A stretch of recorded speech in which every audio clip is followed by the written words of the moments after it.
Welcome to wishful ಅಡುಗೆ ಮನೆ. ಏನ್ ಪ್ರತಿಭಾ ಬದನೆಕಾಯಿ ಇಟ್ಕೊಂಡಿದ್ಯಾ? ಬದನೆಕಾಯಿಂದ ಏನ್ ಸ್ಪೆಷಲ್ ಇವತ್ತು? ಇವತ್ತು ಭಾರಿ ಫೇಮಸ್ ಉತ್ತರ ಕರ್ನಾಟಕದ ಒಂದು ಸ್ಪೆಷಲ್ ರೆಸಿಪಿನ ಮಾಡ್ತಾ ಇದ್ದೀವಿ.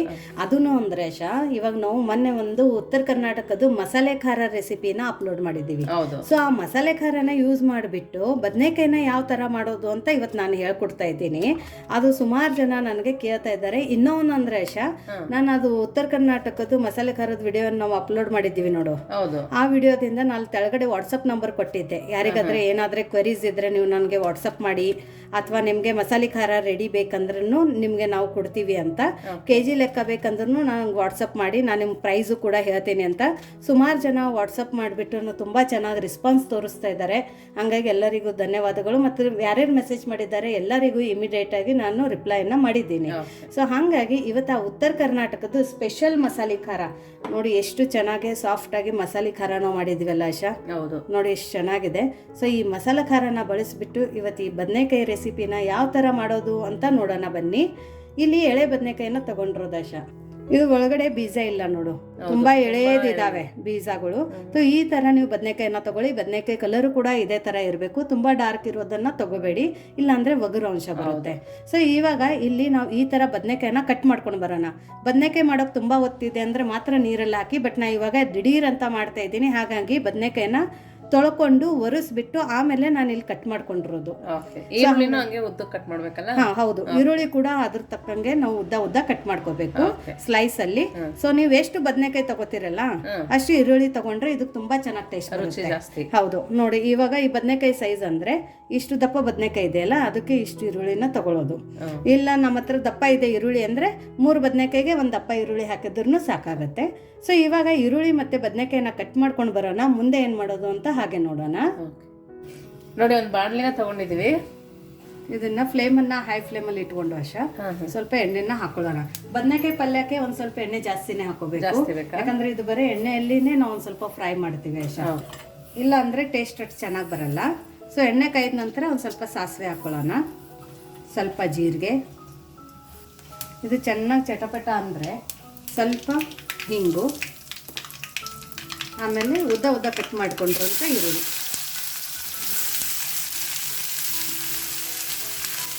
ಇದಕ್ಕೇನೆ ಕರಿಬೇವು ಕೂಡ ಹಾಕೊಳ್ಳೋಣ ನೋಡಿ ಈ ಥರ.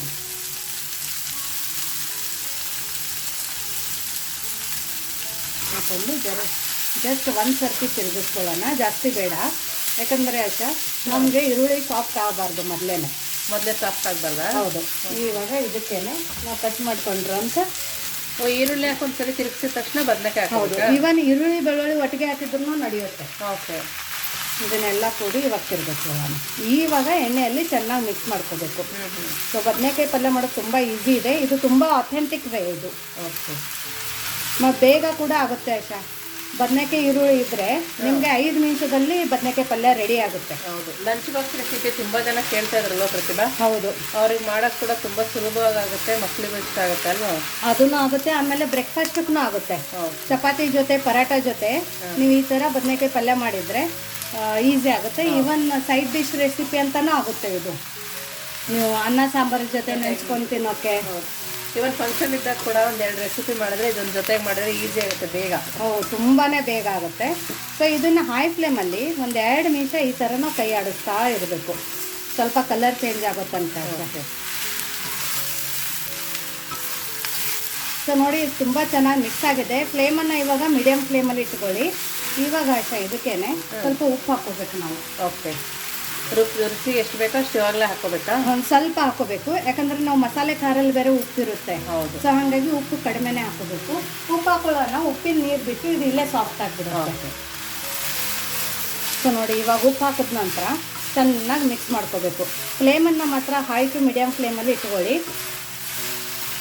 ಸೊ ನೋಡಿ, ಇವಾಗ ಇದು ತುಂಬ ಚೆನ್ನಾಗಿ ಮಿಕ್ಸ್ ಆಗಿದೆ. ಇವಾಗ ಇದನ್ನೆಲ್ಲನೂ ಈ ಥರ ನಾವು ಸ್ವಲ್ಪ ಸ್ಪ್ರೆಡ್ ಮಾಡ್ಕೊಳ್ಳೋಣ.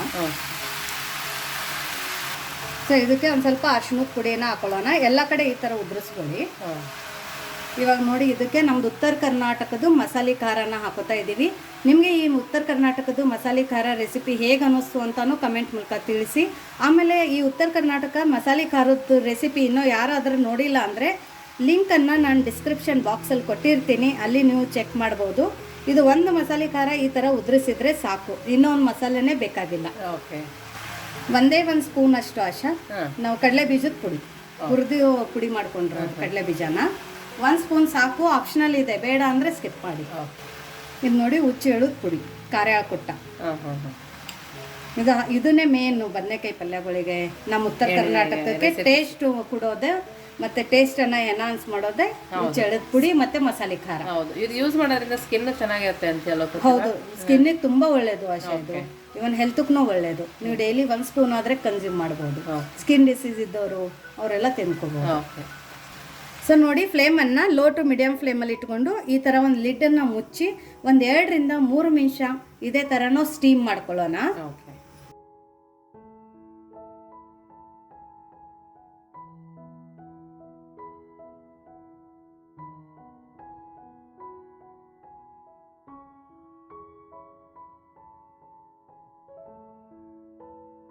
ಸೊ ನೋಡಿ, ನಮ್ಮದು 2 ಮಸಾಲೆ ಖಾರ ಮಾಡಾಗಿದೆ. ಇದು ಈರುಳ್ಳಿ ಬೆಳ್ಳುಳ್ಳಿ ಹಾಕಿ ಮಾಡ್ಕೊಂಡಿರುವಂಥ ಮಸಾಲೆ ಖಾರ, ಇದು ಒಣ ಮಸಾಲೆ ಖಾರ.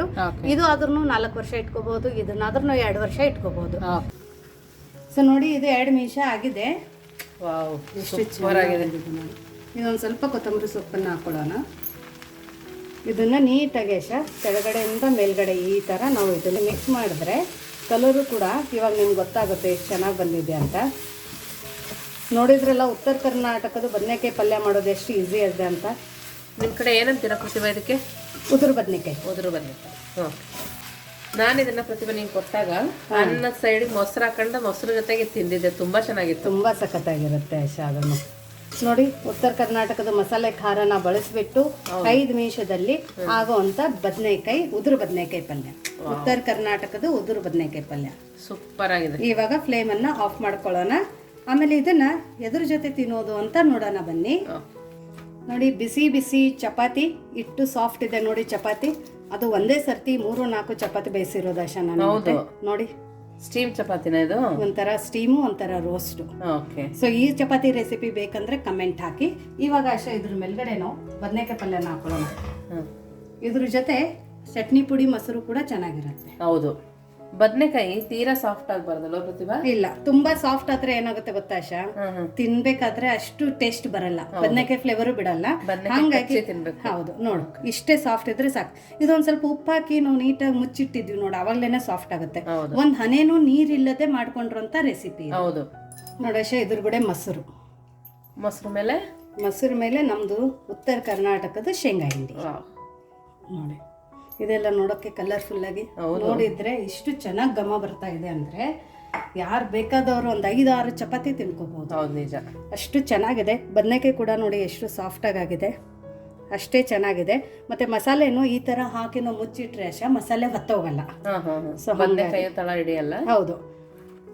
ಸೊ ನೋಡಾಶಾ, ಇದಕ್ಕೆ ಬದನೆಕಾಯಿ ಜೊತೆ ಬೆಸ್ಟ್ ಕಾಂಬಿನೇಷನ್ ಅಂದ್ರೆ ನಮ್ದು ಚಪಾತಿ ಇಲ್ಲ ಜೋಳದ ರೊಟ್ಟಿ, ಮೊಸರು, ಚಟ್ನಿ ಪುಡಿ. ಇದನ್ನ ಈ ತರ ತಿಂತೀವಿ ನಾವು.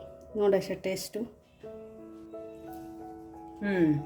ತುಂಬಾ ಚೆನ್ನಾಗಿದೆ ಪ್ರತಿಭಾ. ಚೆನ್ನಾಗಿರುತ್ತಾ? ಮಸಾಲೆ ಖಾರ ಫ್ಲೇವರು ಬರ್ತಾ ಇದೆ. ಬದನೆಕಾಯಿ ಟೇಸ್ಟು ಸಕ್ಕತ್ತಾಗಿದೆ. ಸೊ ನಿಮಗೆ ಈ ಬದನೆಕಾಯಿ ರೆಸಿಪಿ ಹೇಗೆ ಅನ್ನಿಸ್ತು ಅಂತ ಕಮೆಂಟ್ ಮೂಲಕ ತಿಳಿಸೋದನ್ನು ಮರಿಬೇಡ್ರಿ. ತುಂಬ ಚೆನ್ನಾಗಿದೆ. ಮಸಾಲೆ ಖಾರ ಫ್ಲೇವರ್ ಅಂತೂ ತುಂಬ ಸಖತ್ತಾಗಿ ಬಾಯಲ್ಲಿ ಸಿಗ್ತಾ ಇದೆ.